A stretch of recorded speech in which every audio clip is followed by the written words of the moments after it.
The top stories: Ethiopia reiterates that its priority in the Horn region is to ensure peaceful coexistence and integration.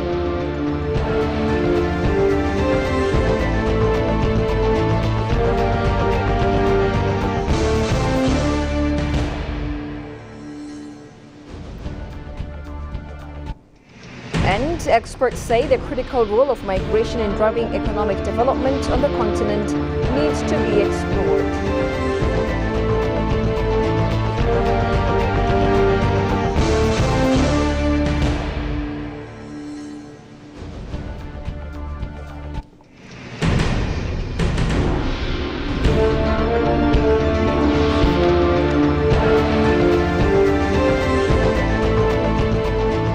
Hello and welcome to EBC World, the voice of Pan-Africanism, with the latest news highlights of the hour. I am Tabitha John. To stay with us, a high-level Ethiopian delegation led by Finance Minister Ahmed Shide attended the G7 Africa Ministerial Roundtable meeting at the margins of the annual meetings of the World Bank Group and the International Monetary Fund, IMF. The G7 finance ministers under the Italian presidency convened to discuss country-specific solutions to debt service and liquidity challenges and updates on initiatives for development around pharmaceutical manufacturing in Africa, green infrastructure, resilient and inclusive supply chain enhancement in Africa.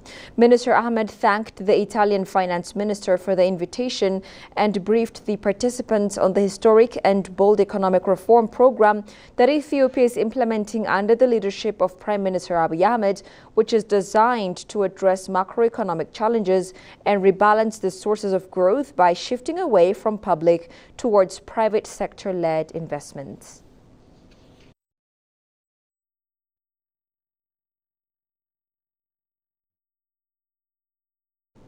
The Communist Party of China, CPC, has reaffirmed its commitment to working towards maintaining the strong friendship between Ethiopia and China that has endured for ages.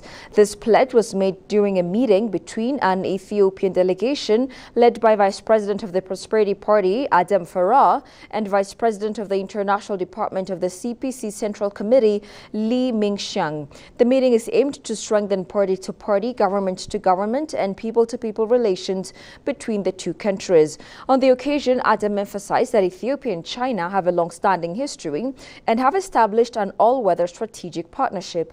In response, Mingxiang reaffirmed that his party would work towards maintaining the strong friendship between Ethiopia and China that has endured for several years. He added that the long-standing cooperation between the two parties has also strengthened government-to-government relations.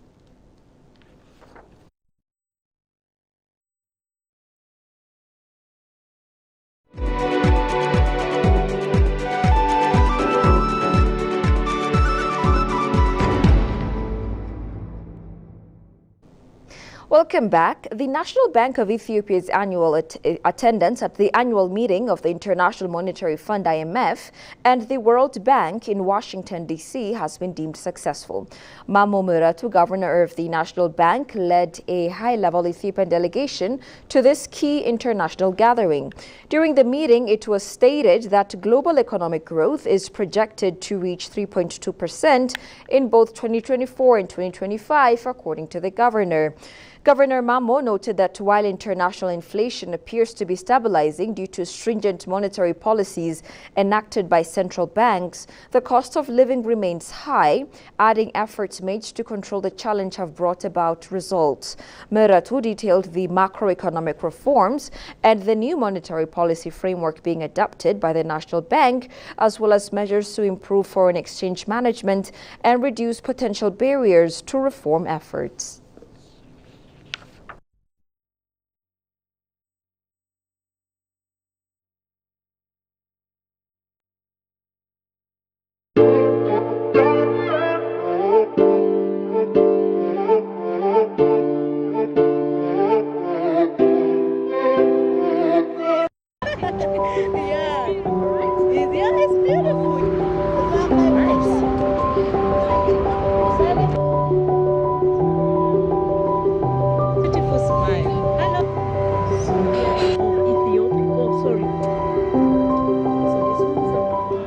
how can such a massive layer cake of volcanic rock shoot up from the Tanzanian plains and touch the clouds so high that its peak is snow-capped on the equator? Our travelers often ask us, why the Serengeti? Arguably the world's best safari destination. The Serengeti National Park's sprawling savannas. My mission over the next 3 days is to meet the Lit Plate tribe, see what other body modifications I can find, and attend a bull jumping ceremony, where one boy must pass the test to officially become a man. Everybody's running, so we're running with them. Someone's about to get whipped, literally. Like a warrior husband job, you know? She her husband only one wife, she don't put anything this. Oh, that's cute. Beautiful. Oh my God! Wow! Yeah.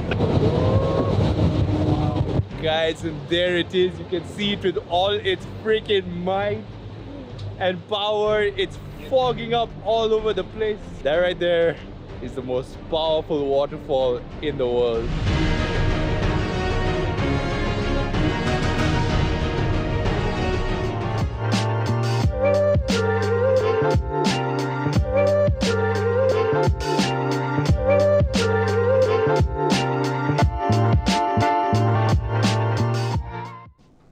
Welcome back. The ongoing Russia-Ukrainian war has had a lasting effect on integration and sustainable development of the African continent.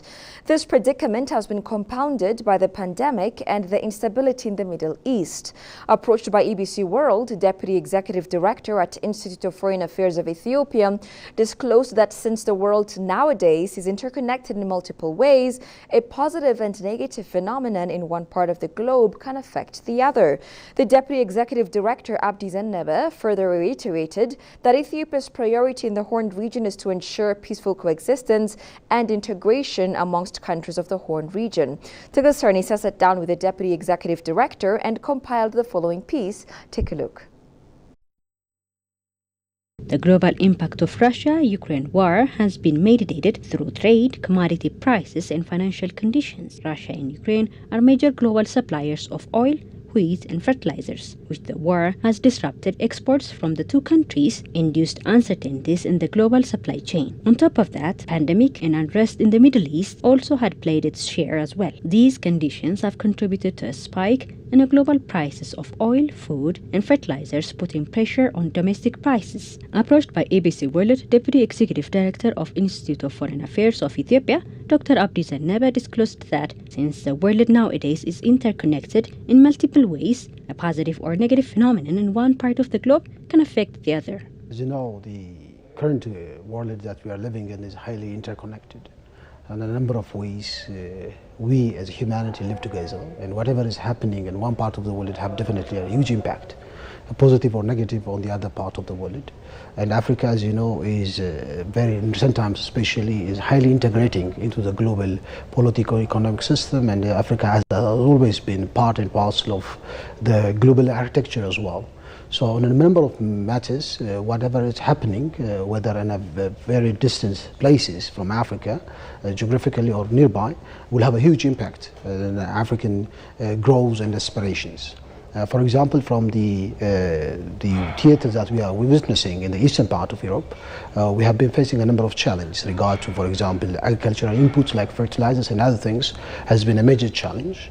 And also the African relation with these countries has been challenged because of the geopolitical strategic priorities that has been challenged in these recent times. And at the same time, we are very much close, as you know, to the Middle East, and the Middle East is the neighbor to Africa, and much of the Middle East also have huge cultural ties with the continent of Africa. So these conflicts that we are witnessing in the different parts of the Middle East have a huge impact on the Africa's economy, politics, and security as well.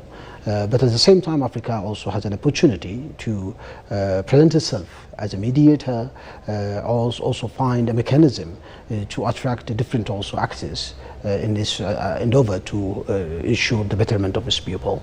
The Deputy Executive Director has further reiterated that Ethiopia's priority in the Horn region is to ensure peaceful coexistence and integrations amongst countries of the Horn region. As you know, Ethiopia has a very long-standing principle. Ethiopia's also current aspiration goes in line with that. Ethiopia aspires to prosper, and this prosperity comes when there is peace and stability, not only within Ethiopia, but across the region. So our priority is to ensure regional integration, build different schemes that ensure mutual benefit between Ethiopia and its neighbors. And also, we have a lot of things that bridge us together. We have a lot of cultural ties, language, and other things. We have a very rich history. We have a common aspiration. So our diplomatic priority is to promote and show to the world that Ethiopia is always aspiring to ensure peace and stability, to ensure prosperity. We have yet a lot of economic, social challenges to overcome, and this demands cooperation at a greater degree and scale. And if there are also challenges and problems, we prefer to solve these problems by ourselves, African solutions for African problems. So I think that this is a very important element that was emphasized by the new president as well. And so we are very happy about that. Consequence of the unrest across the globe for African countries is said to be its immediate and severe impact on food security across the continent. And finally, migration is a complex issue with both challenges and opportunities, especially in Africa.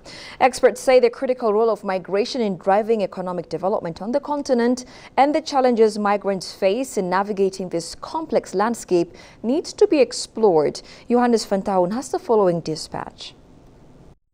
Migration is a major force in Africa, with millions of people moving within the continent and across borders each year. This movement of people is often driven by a search for economic opportunities, escaping conflict, or seeking a better life. However, while migration can bring significant benefits to both the migrants themselves and their destination countries, it also presents numerous challenges. We spoke with Claver Gadete, Executive Secretary of the UN Economic Commission for Africa, and Sweta Chaman, Director of Gender, Poverty and Social Policy at the UNECA, about the importance of migration and the hurdles that need to be overcome. We need to understand what is... Mr. Gatete emphasized the fundamental rights of migrants as enshrined in international law. He pointed out that while the rules are in place, the challenges lies in the implementation and enforcement of these rights by recipient countries. It's very clear, it's in the law, but then UN does not enforce. I mean, the people, the countries themselves have to enforce it. What we are saying is that if you move from Ethiopia to another country, you have the rights. You should be protected. You should not be looked at as someone who has done anything wrong. And that's why your rights have to be protected. And this is what we need, that not only done by one country, but by all countries. Not only in Africa, but also globally, to understand that the migrants have rights like any other citizens. Because as citizens in your own countries, you have also the rights, you have the laws that protect you, but also if you move from one country to another, you need to be also protected like any other citizens. Sweta Chaman, for her part, highlighted the need for intensive advocacy to ensure the implementation of the Global Compact for safe, orderly and regular migration. This compact, which aims to create a more human and orderly migration system, has not yet been ratified by many African countries. There's a lot of negative rhetoric around migration. So there is, you have to advocate that this is beneficial for all, okay? And for that you need data. You need data to be able to do some research to show what the benefits could be. You need data so that it can be integrated into your policy making. All these things are lacking right now, so it is really hard to build a story to tell what are the benefits. So this is, I think this is the biggest challenge around ratifying, free movement of people. Chaman also spoke about the difficulties migrants face, exacerbated by ongoing conflicts and instabilities in many parts of the world. She stressed the need to create a safe and easy migration process, protecting migrants and ensuring their well-being. I mean, like respecting their rights in every country that they go. That's pretty much actually the basis of this Global Compact on Migration, respecting the rights of migrants. And when they come in, make this whole migration process safe. It needs to be orderly and it needs to be regular. So anybody who's coming in, they need to get their rights so that they can become I think, a full participating citizen in a country, where they can contribute to their full potential. And that's the whole point behind it. While migration holds enormous potential for economic development in Africa, it requires careful consideration, strategic policy, and strong advocacy to protect the rights and well-being of those who migrate. You're watching EBC World, a reminder of the top stories. Ethiopia reiterates that its priority in the Horn region is to ensure peaceful coexistence and integration.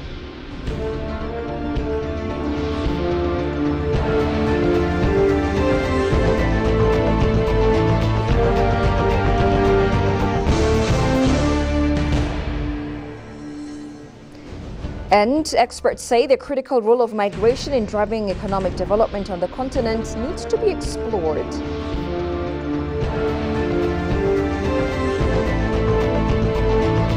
That's all we had for now. I'm Tabitha John. Many thanks for watching. Goodbye for now and do take care.